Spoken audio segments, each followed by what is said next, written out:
Good afternoon, everyone, and welcome to today's webinar, WHS Challenges and Opportunities. I'm Stephanie from WorkSafe Tasmania and also the coordinator of WorkSafe Tasmania Month. I'll be your moderator for this afternoon's webinar. Before we do get started though, I'd appreciate you taking a few moments to read the following slide, which gives you information about the sessions that we deliver during WorkSafe Month.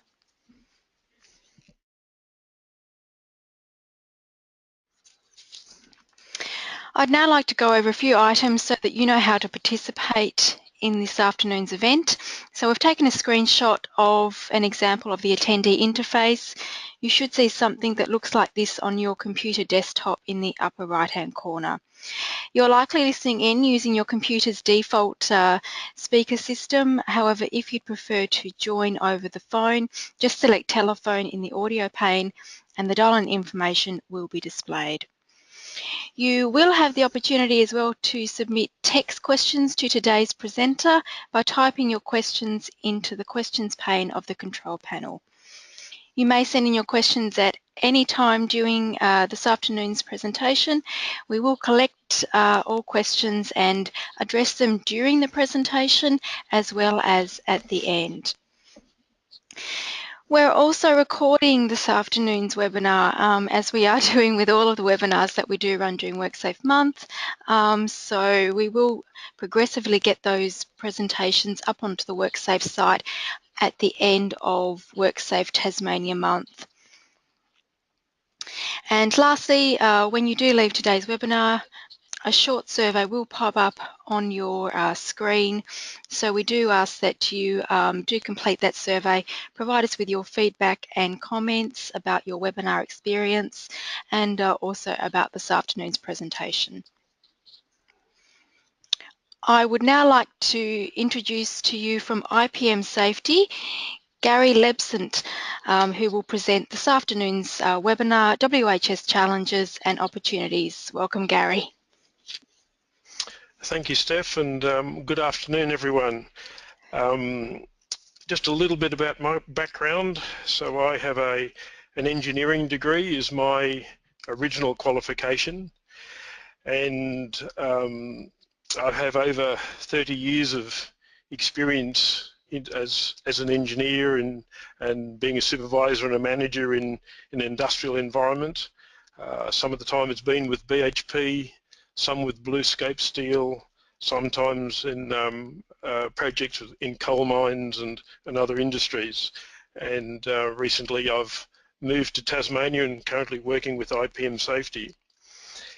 I've certainly provided quite a number of training sessions in work health and safety over time, but this is the first time I've actually been standing in a room with nobody else in the room, so it's quite a new activity or a challenge for me, not really knowing how well people are understanding what I'm saying. So as Steph said, please feel free to write in some questions or comments and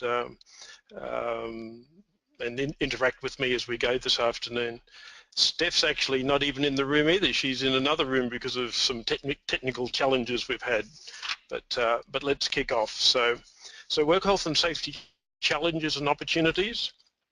I guess it's a title that probably applies to all your industries. See, we've got 30 people logged in so far. So the topics I'm covering this afternoon, one's the essential requirements for work health and safety, then establishing officer due diligence. So this is officer, the legal terminology under Tasmanian legislation. Then the ongoing challenge of compliance versus risk management, how companies are actually dealing with work health and safety issues. Work health and safety documentation. Many companies have many different sets of documentation, and it's a challenge to have it solid and well managed. And then lastly, but no means least, the measurement of key performance indicators. and some comments about what I've seen, how key performance indicators have been used by different companies.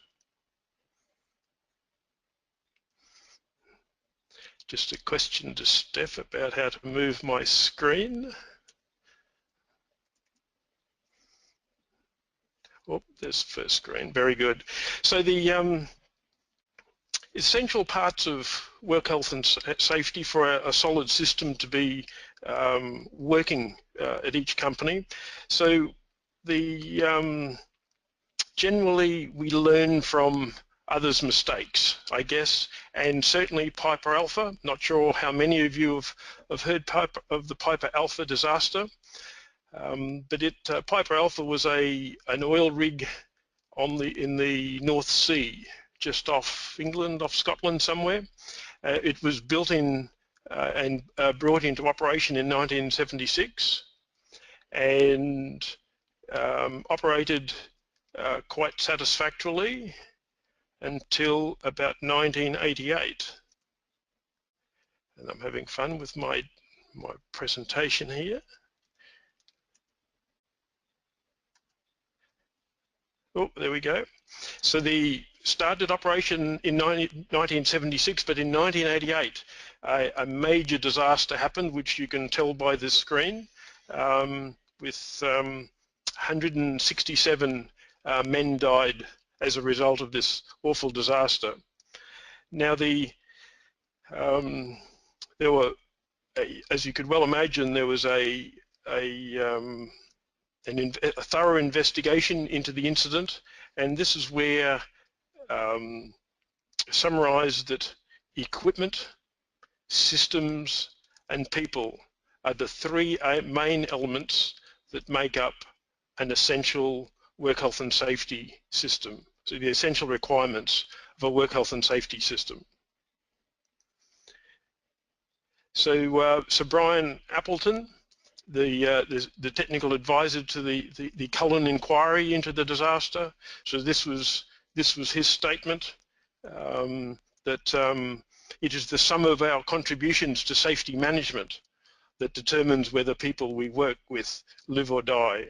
And once again, the many pages of recommendations that came out of it are summarised into equipment, systems and people. So equipment-wise, the workplace infrastructure, facilities, plant, gear, tools and so on, all the hardware that's used to do the work must be in a safe condition. So initially the design's got to be right. You know, has it been selected properly to fit the purpose that the operations generally, or even do we have the right chair, the right desk installed in our office? It doesn't have to be a major industrial operation for this requirement to be needed. It needs to operate correctly. Are there operating instructions of the equipment set up ready to go? And then maintenance. So is the equipment maintained correctly, so that when operations need to alter it or alter what they want to do with it, the equipment is ready and in the required setup. So that's the equipment. Now systems. So systems must be risk-based, but they and an example is the risk register or a hazard register and a health and safety a management system are the classical systems that are required to support the use of equipment. An example is, you know, standard procedures, training systems, so that people actually know how to use the equipment. So in order to perform the work safely, the workplace must have appropriate systems to prevent workers and others from injury and ill health as a result of the work. This means that the workplace must have effective management systems such as policies, procedures, training, supervision, instructions, maintenance and risk management systems. For example, plant isolation systems, confined space entry systems, emergency response and evacuation systems, and to have them as far as reasonably practicable installed. And the challenge is how to document these, how to get new people into the industry, trained and using both the systems and the equipment. So that leads into people. So people, it's critical to meeting duty of care and preventing injury and ill health in the workplace that the culture of the workplace enables the people to behave in a safe and healthy manner while at work. People must also be competent to manage the risks in the workplace. They must have the appropriate training, skills and coaching. However, people can make mistakes, and therefore we must build a culture where people support each other to be healthy and safe. This means we need to coach people on why and how to interrupt each other. And so culture is generally set up by the leadership that managers, supervisors demonstrate in each of your work sites. You can probably sit and think at the moment of what is your culture in your work site at the moment, and how the leaders, the supervisors or the managers, superintendents, whatever their title is, how they lead the particular culture in your area, and how culture then helps the people, is the backbone of people's supporting systems and equipment, and ultimately allowing people to go home safe and well at the end of each day. So that's, and certainly the right person in the right job. And I'm sure that little phrase will have many of you thinking about those in your team, those in other teams you work with, and that's a challenge in itself. And this is where the systems come in, the selection process, the coaching process, the training process that supports, selects, aims to get the right people in the right job. And that's not only the workers, it's also the supervisors and the managers are the right people in the right job in that location. So essential requirements, so I've mentioned equipment, systems and people. Continuous improvement and planning is also an essential requirement. Generally there's no workplaces where work health and safety is absolutely perfect, and continuous improvement and planning is an essential requirement to reducing the overall risk, meeting duty of care, allowing people to go home with a better chance of being safe at the end of every day. And continuous improvement also helps with consultation and involving people in improving their work site. Honest assessment and reporting of risks and incidents. So an honest assessment, how well do supervisors in your area actually support honest assessment by people?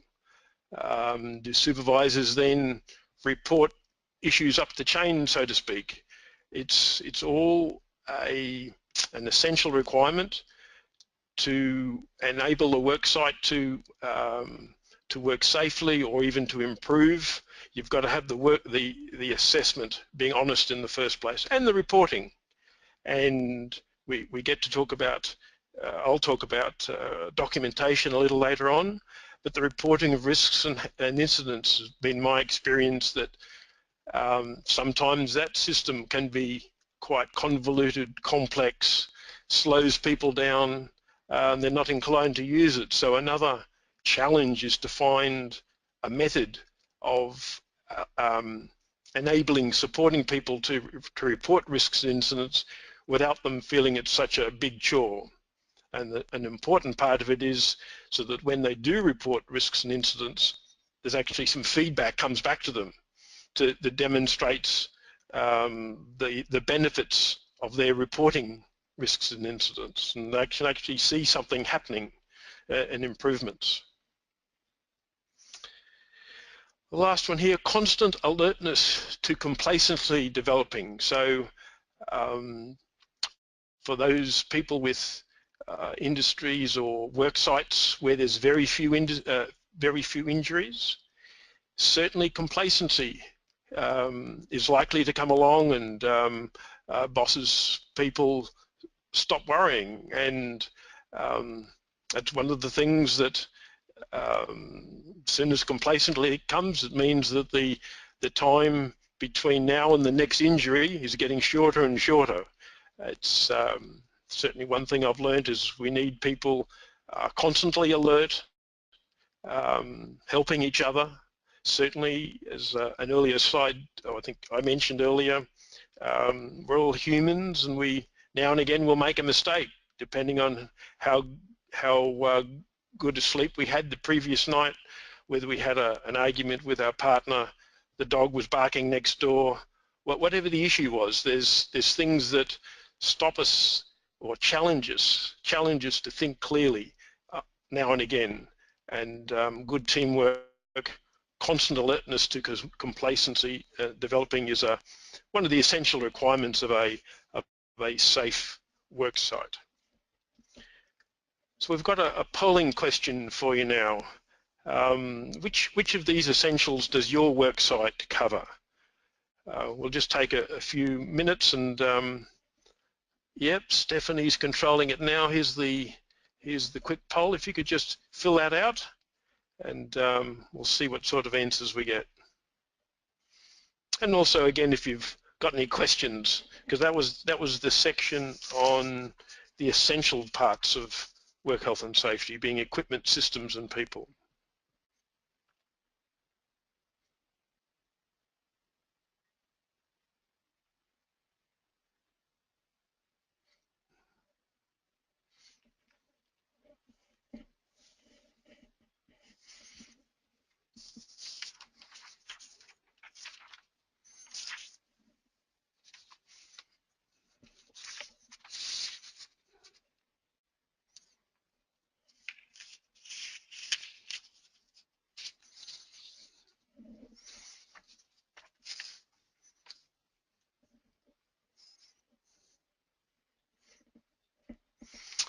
All right, so we've got a high percentage, 82% for equipment and people, and 89% of people think they've got good systems in place. So generally systems are a little bit easier to put in place, but thank you for that feedback, and we'll continue on with the next slide.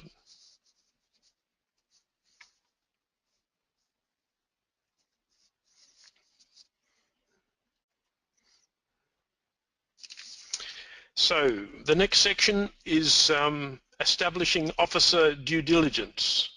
So the word officer comes from work health and safety legislation, and I'll get into what due diligence is in the coming slides. So this is I guess the structure of Tasmanian work health and safety legislation. It's also the structure for most states across Australia. I think it's just Victoria and Western Australia. They don't have exactly the same system as us here in Tasmania, but it's effectively the same. So you've got the Act, you've got health and safety regulations, and then codes of practice. So within the legislation are where the requirements for officer duties come in.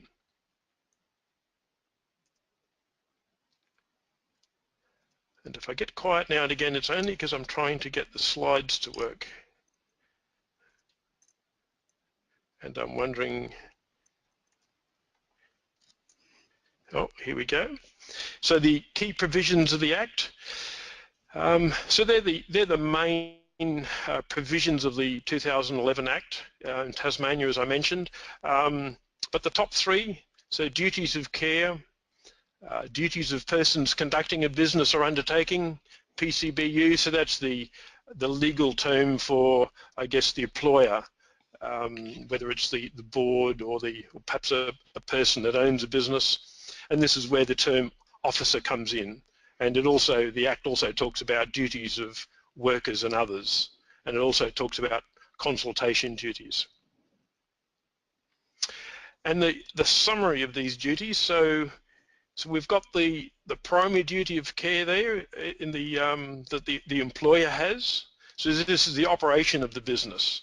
So they have a duty of care for the whole of the operation, reducing risks to a reasonably practicable level. But the officers, which is what I want to focus on in this section this afternoon. So the officers' duty of care, so they're making decision making and governance across the organisation. And I'll come back to the details of that soon, but just let me cover the PCBU, because the officers actually support the owner's duty of care. So the PCBU or the owner, so they got the control of the workplace, as I mentioned. They have a duty to provide consultation with the workers and giving authorizations, empowering other people to make decisions, because the owners can't be everywhere, obviously. Incident notification to WorkSafe Tasmania, and then upstream duties is where an owner of a building that someone else leases, as an example, or their company designs equipment, so they actually have upstream, it's called upstream duties of care. Now, so officer due diligence. So the Work Health and Safety Act identifies the responsibilities of officers as those intended to align with the definition of officer under the Corporations Act 2001. And from this definition, we can conclude that a director, a company secretary, a chief financial officer and senior managers that make decisions and have the authority to make decisions that impact all or substantial parts of the business are deemed as officers. So these are people who've got significant control over budgets. They've got significant control over resources, number of people, and elements like that. Now, I guess I'd describe it. The Act actually prescribes that officers have specific duties, and these at a high level are on your screen at the moment. And in essence, it's not good enough for officers to sit back and say, if there was an injury and WorkSafe or someone was investigating, they say, well, sorry, I didn't understand anything about that hazard. Well, the Act actually says that's not good enough, and they've got to have systems and procedures in place so that they can understand what's going on in the workplace where they are. So they have a duty to have an understanding of the nature of the operations of the business and hazards and risks associated with these operations. In practical terms, this means officers will need to be engaged in a program of training and information monitoring. This could include regular officer board briefings to make them aware of legislation changes and new case law, for example. Safety performance reporting with sufficient detail to identify trends and emerging issues that require intervention will be essential. So they've got to, so this is perhaps your industries already in, you have a number of audit programs going. Well, that's partly to support officers' requirements under legislation. So officers must focus on major hazards. This will require a major hazard or a risk plan and must include high consequence, low frequency hazards. Not every industry has high consequence, low frequency hazards. You might remember I spoke about the Piper Alpha oil rig, so they'd operated for 12 years without a major incident. And then when they had it, boy, was there a high consequence. So that's an example of high consequence, low frequency type hazards. And they can be quite a challenge to identify, understand, and keep control of. So hazards associated with core business activities must be identified and specific legal obligations complied with. So the officers must also ensure appropriate resources and processes to enable identification, elimination or control of specific hazards and risks, compliance with specific obligations, for example, consultation and incident notification. So across the different industries that your listeners are from, you will have, I'm sure you'll have a range of different legal requirements, specific obligations. It really depends on your industry, as like some mines have to report on lead monitoring, for example. Officers need to ensure resources are available to identify and manage hazards proportional to the size and nature of the operations that are being used, and this will include personnel at an appropriate level, investment in plant and equipment, investment in systems and processes, and investment in people, competency and culture. And you can see, so there's that link between equipment, systems and people again. So this is where officers have a legal requirement to ensure all these are satisfactorily in place. Officers also have to have an up-to-date knowledge of work health and safety laws and compliance requirements and ensure legal compliance is being achieved. This will only be achievable by the PCBU undertaking legal compliance audits. Practically, this means that all PCBUs, or the owners, or the employer, will need to undertake specific hazard audits, whether it's noise, construction site management, plant, substances, falls, confined spaces. There's lots of different audit topics, and I'm sure some of you are in industries that seems to be never-ending, these audits going on, and I guess the numbers of audits perhaps is a reflection on how urgent, how important your officers actually see their duties, their legal duties, and how they and what they're putting in place to actually meet their legal requirements. Now, I'm talking a lot about from a legal point of view, and officers also have I guess I'd suggest a duty of care. It's sort of a moral obligation to want their people to go home safe and well each day.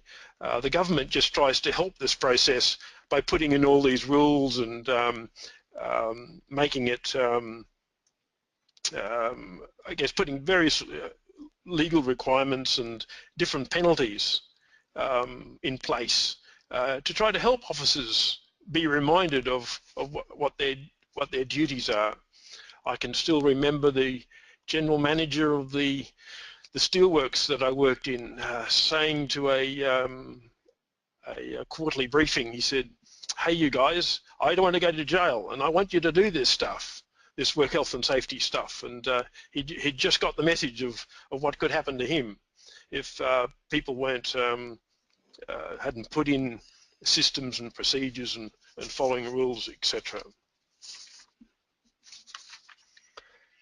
So officer due diligence. So I guess just a cartoon to is a chemical focused one, but I guess supervisors, officers have different ways of getting their requirements across.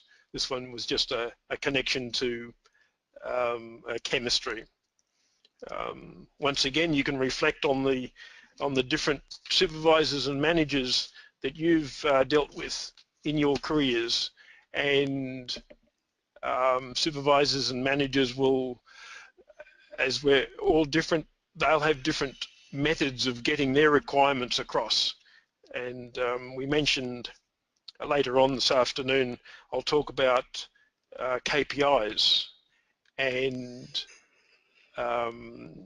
one of the methods of officers actually monitoring what's happening in the workplace is monitoring key performance indicators, KPIs, and rewarding people, coaching them, performance managing people, hopefully appropriately, so that I guess safety standards are maintained in the workplace. So that's the section on officer due diligence. Now, we've talked about systems when I was talking about equipment, systems and people. We've mentioned systems again under officer due diligence because they have a legal responsibility to have systems in place, and so that leads into compliance versus risk management. And I guess this is a significant challenge for many industries because compliance is a lot easier in the short term.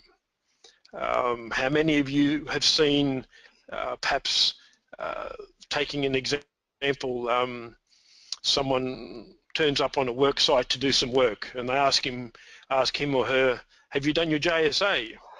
Yep, boss, here it is, and they say, good, off you go. So that's sort of an example of compliance. You know, they've complied with the request to produce the JSA or the SWIMS or the JRA or the JHA, whatever it might be called in your work site. The real challenge is to use that as an effective risk management tool, so that actually it's based on the current risk and danger, and it's actually got the workers' buy-in, you know, via consultation, via other methods, to ensure practical and essential controls are in place that are reflective of the risk and danger of the work that's going to be carried out. And so the quote here from a chief officer of chief executive officer of a company: compliance to accreditation does not mean risk management. And even though compliance to accreditation can mean a tick, a healthy score, even a pat on the back from a successful passing of the current audit that's going on, it does not necessarily mean that risk is being managed to as low as reasonably practicable. Some of you probably remember the Blue Horizon incident in the Gulf of Mexico I've lost track of how many years ago, but I understand they were celebrating a large-ish period of time without lost time injuries, and then suddenly it literally blew up in their face, and they had a number of fatalities, and so hence that's a little example of compliance to accreditation does not mean risk management. So some more information about compliance. So yeah, documents for document's sake. So I guess that was the example I gave you with JSEAs, and so documents for document's sake. Sometimes they feel that you know, 10 pages is better than 1 page, and you almost tell how good it is by the weight of it. Certainly a compliance-based system, as opposed to really just having the essential information that's that's needed to be in the document to help the workers and the supervisors know exactly what controls need to be in place from one activity to the next. Some other examples about compliance. So global rules versus departmental rules. It's quite easy to make a global rule, like, you know, everyone in the whole company has to wear safety hats. as opposed to, well, it's just the people in the areas that where the risk of something falling from above are the only people that need to wear the safety hats. Or even surf lifesaving, having national rules that may not apply to colder waters in Tasmania versus northern waters in North Queensland, where there's potentially a different set of hazards. And I would imagine even in your work sites, you could probably think of or reflect on some broad rules that have come in that perhaps don't even become more of a hindrance, perhaps in some areas of the plant.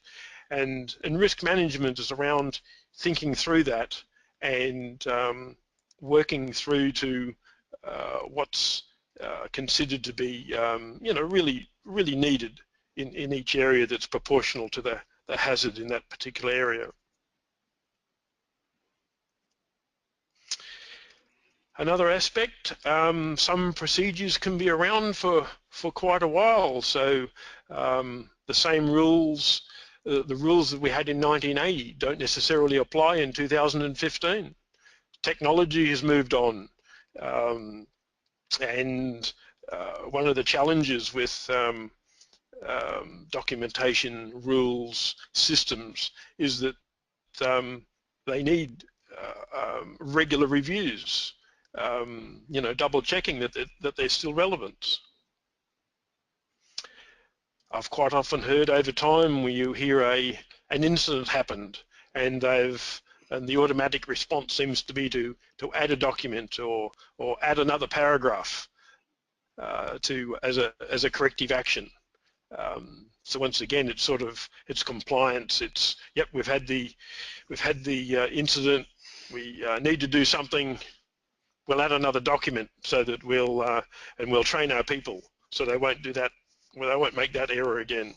That's not the essential aspects of risk management. Thick documents. I think I mentioned that earlier, that thick documents that sort of put people to sleep is more of a reflection of a compliance culture rather than a risk management system. So well-managed risk, I mean, it requires knowing the risk, understanding the consequence, the credible consequence and the likelihood of that consequence happening. Having a plan to manage the risk. Having clear and simple and effective systems.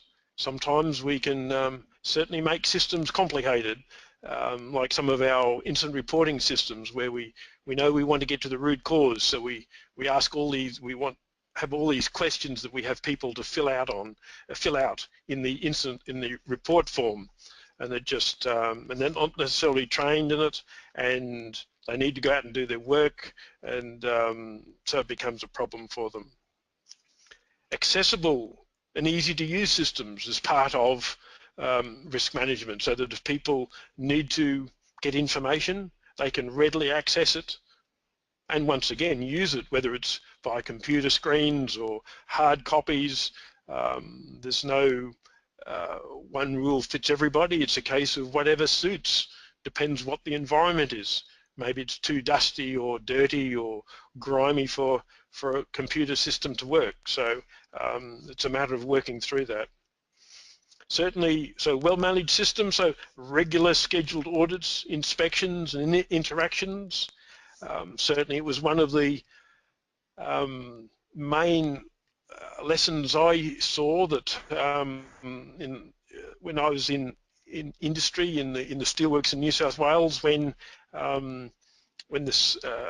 we got a consultant in to help train us how we need to improve our safety systems, and one of the things was regular audits, regular inspections, interactions with the bosses, getting them out of their offices and down on the shop floor to actually see what's going on, give the people opportunity to talk to them, so that when discussions about spending the next $1 million on whatever the next bit of equipment is or the next safety reduction program, they've got a better idea. They've actually seen the issues and actually talked to the people who actually work with it.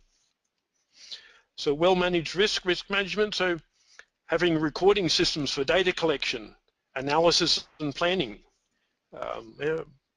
Data collection, analysis, certainly important parts of making informed decisions. Strong communication and consultation. So, yep, certainly part of risk management, getting the workers' views and on hazards, control measures, other controls they may have seen when they work with other companies, and making benefit of people's wide range of experiences.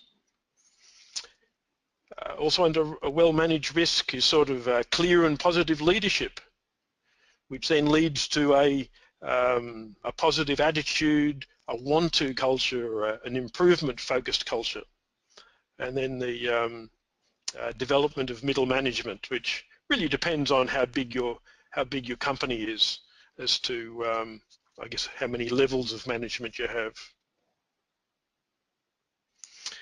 So so compliance versus risk management. So I guess in summary, that's the I guess the challenge of just having documents for document's sake, or being able to pass the audit, versus actually, you know, doing risk management, having rules into actually that are practical, that are effective, that actually are actually helpful in reducing the risk and allowing people to go home and safely at the end of each and every day. So compliance, I was talking about documents, so that leads into document management. So once again, I'm sure you've got lots of experiences with documentation in your systems at your work site. So certainly the work sites I've been at, where they've had I guess a long period of safety professionals, people trying to do the right thing, a culture of having a procedure for everything that's done, well, you end up with lots and lots of documents. So you've got some challenges. Accessibility. How do people access documents? It's quite easy today to have it inside a computer system, but then does everybody have access to a computer? Versus the other, where I've seen some work sites have a large number of hazardous chemicals on site, and they've got all their SDSs all lined up in all these folders. And so the question is, you know, yes, it's accessible, but then how easy is it for people to find what they're after and find something in plain English, what they've got to do, or what they've got to do to, in that case, handle their chemicals safely. A workload. So I guess there's a couple of workloads here. There's the workload of actually managing the documentation. I mentioned rules in 1980 are probably not going to be all relevant for 2015. So there's a workload involved in maintaining documents and keeping them up to date. Tasmanian legislation changed 2012, 2013, so there was a workload for companies to review their documents to see whether they were still meeting their legal obligations. There's the workload for actually training people when new people come in to the business, making sure that they understand the documents, what it means to them in their particular role, the workload of just wording the documents in plain English, wording the documents so that whether it's a manager or a frontline worker, that either role can actually get from each document what they need to understand and do. Relevance. So instead of, you know, some documents I've seen have lots of sort of legal waffle in there, or motherhood statements, I guess, are the comments, some comments I've heard. So this is linked with the workload. how to get feedback from the workers, so that the documents are actually relevant, and they'll use them, and they'll feel that they can make suggestions to improve the documents. Up to date, so I've mentioned that challenge with relevance and the workload. And then in some circumstances the contractor changes, and you end up with multiple copies of documents. And I guess this is not just in contractor chain, but sometimes, you know, people print out documents and I'd rather have a hard copy on their desk ready to look at, and then the document gets updated and you've got different versions, and so you end up with multiple copies. So another challenge of documentation management. Accuracy. So here's the challenge of be careful to what the wording is in the documents versus what's actually being done, because if there's an audit comes along, or if there's an injury, heaven forbid, and an investigation starts and finds that, you know, people aren't following the document because the document was outdated or whatever reason, yeah, then there's a source of trouble there, and hence a source of workload, a source to a requirement to keep documents up to date. There's a legislation driven, so there's a requirement to keep documents managed. So depending on whether it's storing the different documents, there's certainly, depending on the risks of the industry, there's different requirements driven by legislation for document management. And sometimes they can be seen as a solution to everything. I think I mentioned earlier in an earlier slide, an injury happens. How often is it there's another procedure or another paragraph gets written with the aim of solving that problem? So another poll. How well are documents managed at your work site? So over to Steph to organise the poll. Yeah, so how well are documents managed at your work site? What do you think? Do you think it's poor, acceptable, or excellent?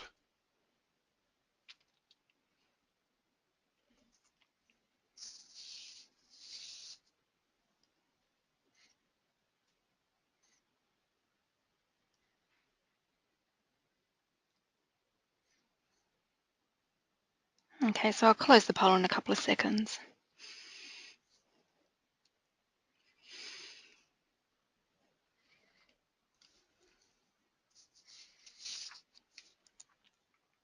I'll close the poll and share responses. Okay. All right, so a bit more of a distribution of results compared to our first poll. So 71% acceptable, 13% poor, and 17% excellent. So we've got a range of industries, I'd say, from the people listening to this broadcast. So I guess those with the rating of poor, I guess it'll be interesting how you can influence your perhaps your safety committee, your safety rep, as to what you think is poor about your documentation. So back to the slides.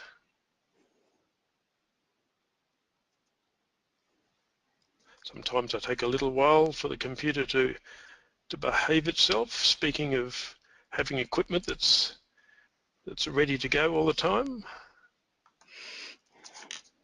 Oh, here we go.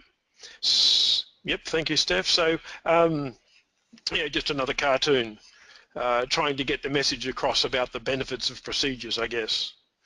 And by the look of it, there's a few pages in that procedure, whereas it could have just had needed a guard around the saw so he didn't cut himself. And yet another one. So sometimes documentation can be is not that easy to get at, and then where do you find it in the multitude of pages? Some of it people just need to be trained in it, so they don't have to rely on going to the procedure to actually follow it.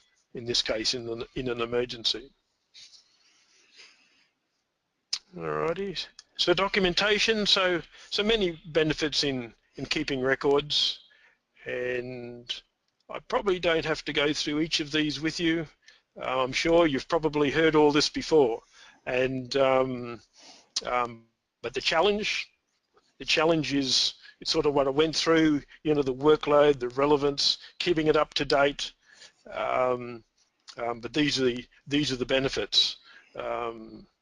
Certainly picking one, you know, standard work procedures, documenting the best practice that people have learnt over time that is both safe and efficient and simple for people to use. All right, so documentation. So just leading on into key performance indicators. So key performance indicators are typically used by management. I think I've mentioned that in the early stage, certainly by officers, to see how the safety performance is going in their business or in their department.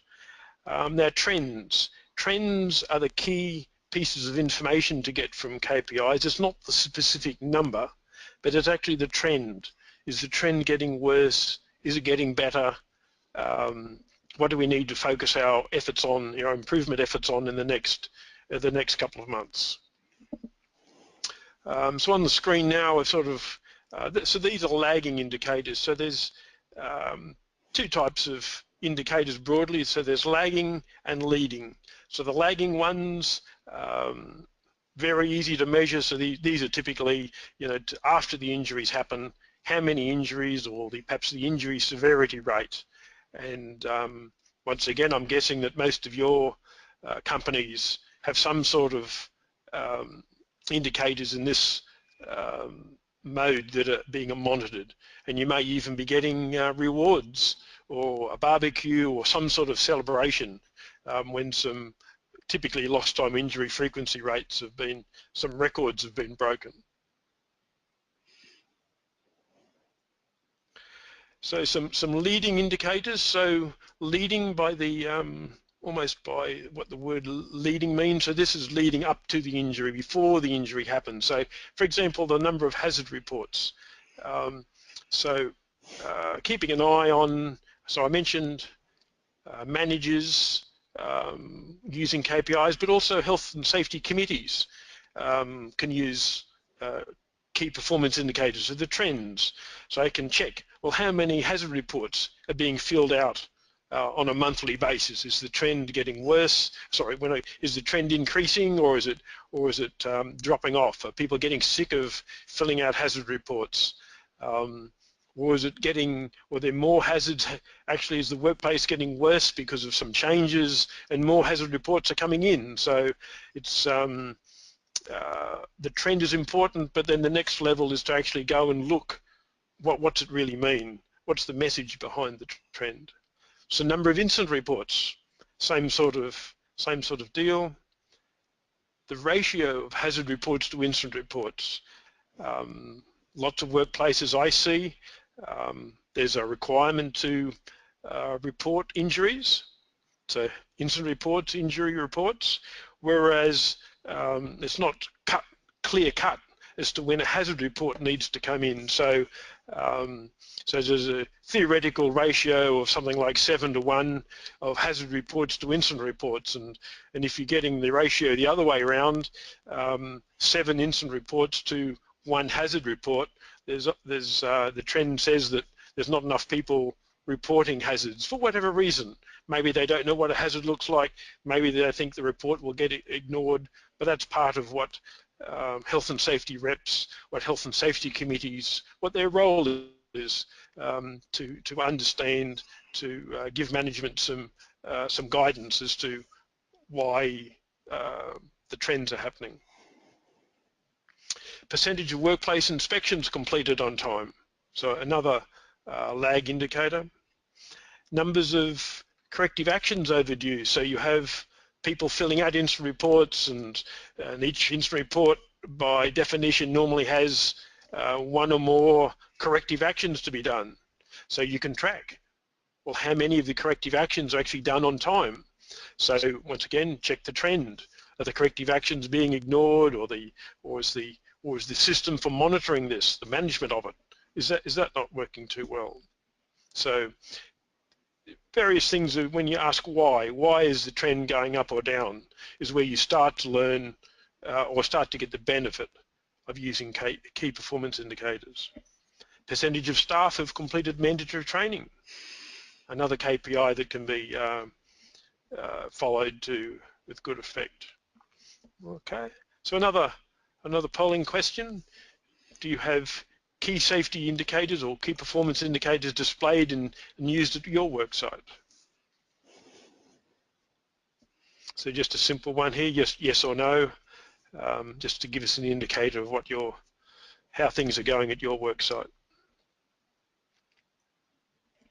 And I'll close the poll off in a couple of seconds.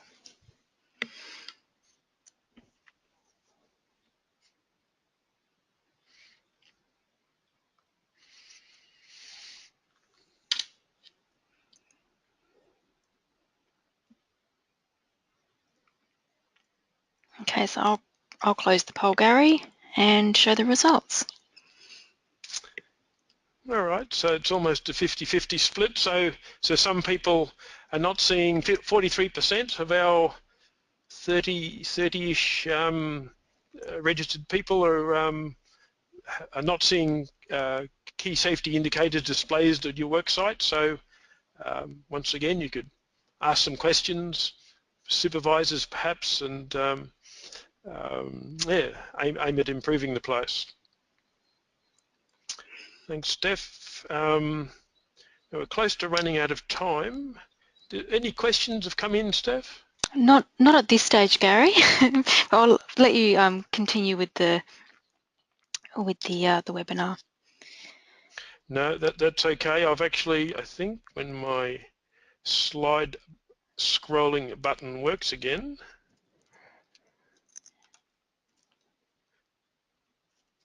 Oh yeah, here we go. So advantages of using KPIs. So it gives feedback on progress. So you can implement some actions at work, and it gives some feedback before having to worry about whether there's more or less injuries. Certainly the leading indicators gives you almost free feedback, if you like, on progress. So you can look at trends, enables targets to be set. As you probably know, management loves to set targets, and so you can classical target, reduce injuries by 10 or 20% in the current year, and these are the activities we'll do to meet that target. Allows selections of areas to improve. If the percent of people not meeting the training requirements, if that's not if that's a low percent, then it allows management committees to recommend which areas need improving in the next 6 to 12 months. Some traps in using KPIs. So lag indicators are after the effect.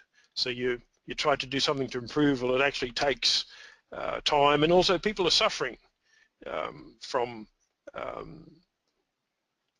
in a system that uses just lag indicators.